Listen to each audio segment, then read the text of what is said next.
last episode, we left off finishing the first course. This episode, we're going to continue with the second run. You can see here I'm sizing up the piece.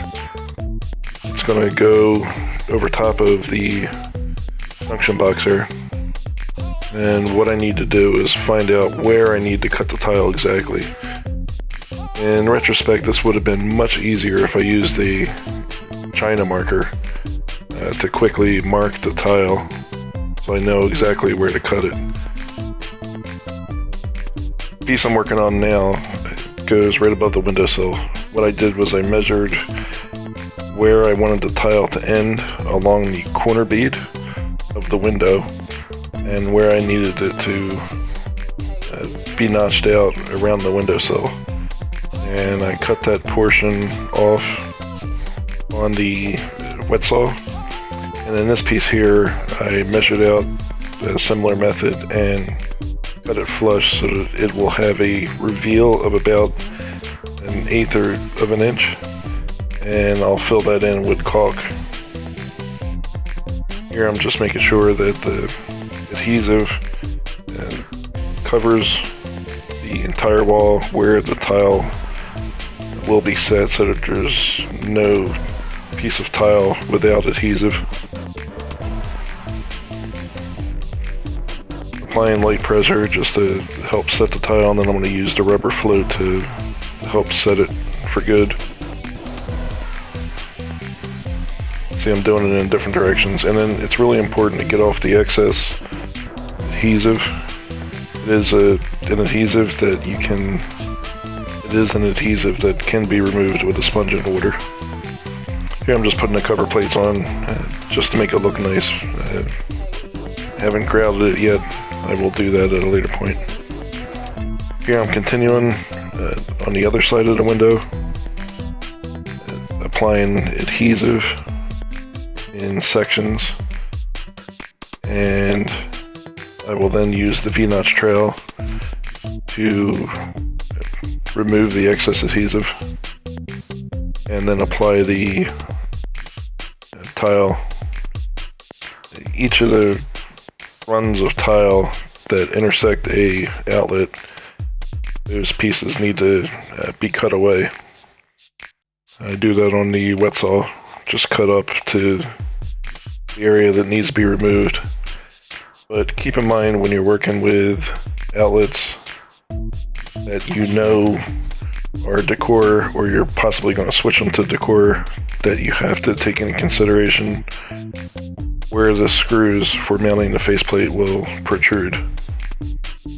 Here you can see I'm using the V-notch trowel, removing the excess adhesive, holding the trowel approximately 45 degrees to the wall as I run it along.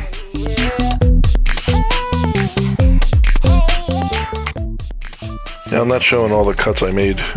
Here, this piece I cut flush on the wet saw so that it has the same reveal that the right side of the window has with the tile, approximately 1/8 of an inch to 1/4 of an inch reveal. And what the reveal means, it's a gap between the edge and where the tile begins. And that'll get filled in with caulk. I'll continue on the course. This is rather easy, just a matter of continuing it along. And as I get to a point where I'm satisfied, I'll use the rubber float to help set the tile in place.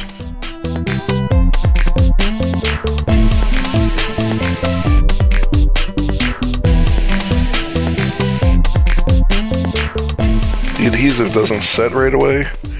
You have a little bit of time to play with it, but if you set the tile in place with a rubber float or with a lot of pressure, you may have to start over and you'll have some scraping to do to scrape off the excess and reapply the adhesive to the wall.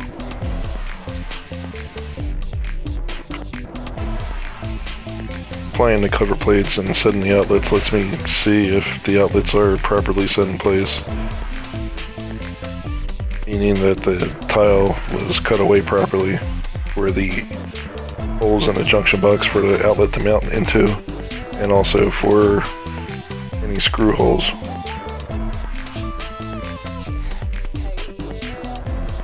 a Korean countertop, and I'm concerned that the tile adhesive could discolor it, so I make sure that I cover it up with plastic. This area here in the inside corner is really difficult to work in. Far away, you have to really reach in there, and it's really difficult to get two hands in there.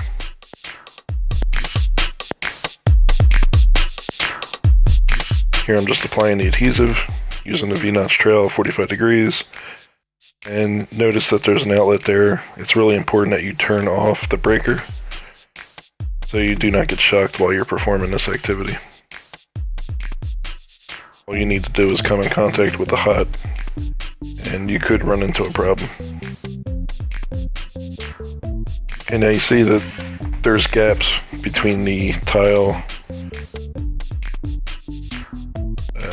the wall on the left, and the last course of tile that was run.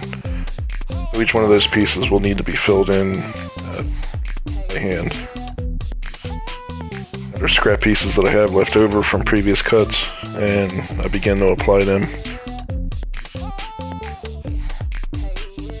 You can see I'm matching up the pieces to find out which ones continue to pattern as best as possible, and I'm setting them in so that they do not shift.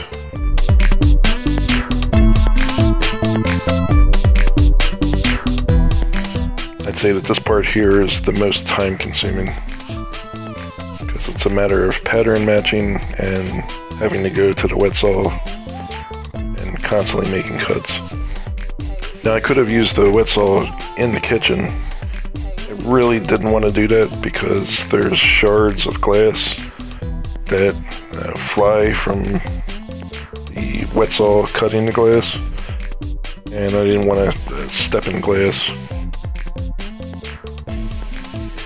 So I did that outside on my patio.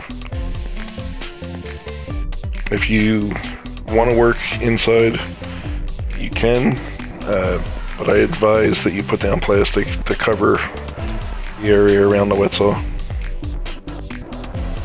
And I'll use some of the wedge spacers to scrape out the excess material, the adhesive that might have bubbled through. And here you can see the overall look of the tile after it was completed.